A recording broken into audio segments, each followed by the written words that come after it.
Okay, we're playing Gold Rush. This is Scott, and I have to apologize to you for a couple things. One thing is I'm actually playing this portion sort of blind. I kind of looked at a walkthrough. I kind of remember it, but I don't have it out in front of me or didn't read it right beforehand. Just thought it might add a little bit more interesting elements to the game, actually, or the video.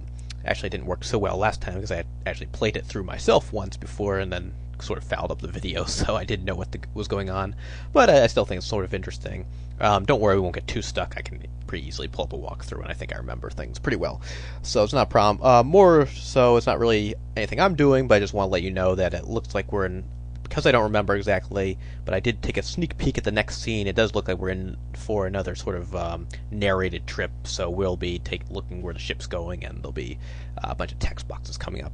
I don't think that lasts too long. I do think this portion, or this version of the trip out to California does have the most action of any of them, so I don't think it'll be too much of a problem, but I think we might have a little bit of this video dedicated to that. So anyway, at least last one was kind of interesting, being able to talk to all the folks and walk around the ship.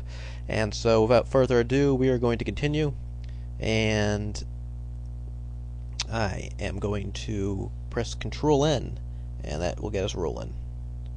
Land has just disappeared from view. The excitement, expectation, anticipation of your journey are gone. Now you are beginning to wonder just exactly what you have gotten yourself into. They seem to use a lot of adjectives in this game. You have left your home and friends behind, and you wonder if you will ever see them again. We don't really have any relatives back home, do we? It hasn't taken long, and many of the passengers are seasick. That's nice. It'll take a few days before land lubbers get their sea legs. The passengers, for now at least, are quiet and keep to themselves. But as time goes on, people meet people and have a wonderful time getting acquainted. Oh, that's nice. From passing ships, you hear rumors about gold being discovered in California. Passing ships? People just yell at each other from... I don't know. Most travelers left with great haste, but very few left without a notebook, a pen, and an ink bottle. Unfortunately, we are one of them. Many passengers aboard are keeping journals of the experiences they have on their journey. Playing cards, singing, reading, sunning, and wrestling are other popular activities. And reading material on board was read to tatters before the journey had barely begun. Any reading material, pardon me. The captain is relatively young, as captains go, but he is a wise and frugal man. The captain makes use of the northeast trade winds through the horse latitudes. He makes use of the winds and sail at every opportunity to conserve the supply of coal and to prevent wear and tear to the steam engine. Makes sense.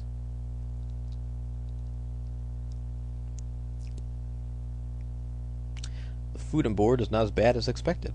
In fact, at times it is really tasty if you are really hungry. Rations that are provided in the galley are quite safe. Very few get sick from eating them. The usual fare is hard-baked biscuit, salted beef, and boiled pudding once a week. So that sounds better than that rotten meat that we had on the coach trip. In the course of the trip, various activities begin to occur on board. There are debating societies, clergymen have sermons and prayer meetings on Sundays. A band is formed, a ship newspaper has been started, and professionals on board give lectures on scientific subjects. Sounds like I've been on a ship for a while. There's also a group called SSA, which stands for Seasickness Anonymous. This group meets at the aft railing of the ship. It's kind of like a college campus, all these activities going on. When the northeast trade winds die down around the equator, a seaman finds himself in an area called the doldrums, or calm, a place definitely disliked by crews without steam. Many a sailing ship would lie still in the water for days, even weeks, waiting to take advantage of even the slightest wind. This is one of the greatest advantages of steam. While other vessels lie motionless with smoke belching from your smokestack, you press on, and maybe laugh at the people too. The captain is proud of his ship because it makes way even in the calm, but he's constantly aware of the danger of having the flammable material in the hold. Yeah, that's probably a downside. All right, we are back, and we're going to take a quick pause. All right, sorry, I just wanted to save. I didn't want to waste your time, and who knows what can happen. Doesn't seem like there's that many people to have all these sort of societies and things, does there? Doesn't seem like anyone's moved since the beginning of the trip either. Alright, well that seems to be the same story. Let's see if our buddy Eric knows about anything else going on.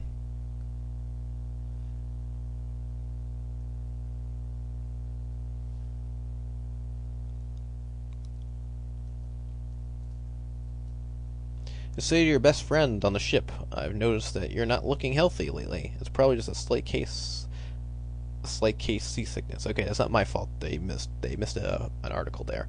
You'll be over it in no time. It's true, Jared. I've not been feeling well lately. I hope you're right about the seasickness, says Eric. That's nice. I guess he's on the Seasickness Anonymous. I don't think there's anything else you can do, really. If he says the same thing, we're moving on. Okay. Yeah, we're going.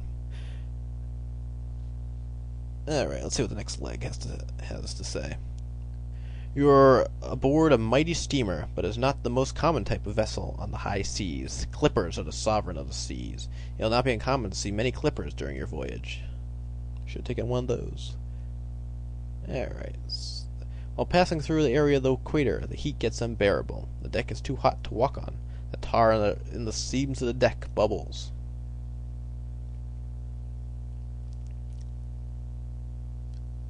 The island of Fernando Noronha, located about 190 miles from Brazil, now comes into view. Rumors abound on the actual story pertaining to this island. Some say Alexander Selkirk, more commonly known as Robinson Crusoe, was exiled here. Others claim that the Brazilian government uses the island as a place of exile and a prison. Who really knows? Robinson Crusoe wasn't just a character in a book. Yeah, he wasn't a real guy, right? I hope I'm not just showing my literary ignorance in addition to some of my historical ignorance during this video. In any event, in the calm weather, especially aboard the sailing ships, one of the favorite pastimes is catching porpoises.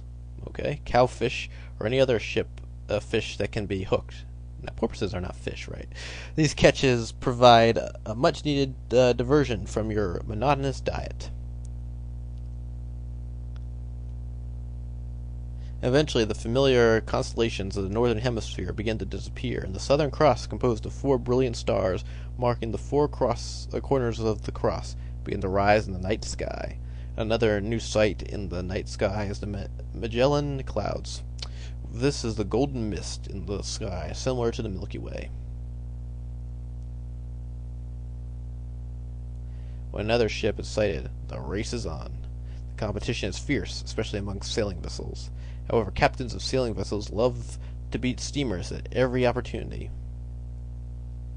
Too bad they get stuck in that area without wind.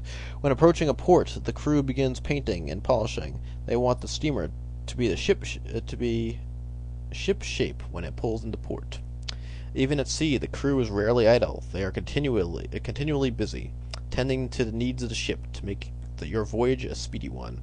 You pass many ships leaving Rio, as well as many barks and brigantines steering south towards Rio.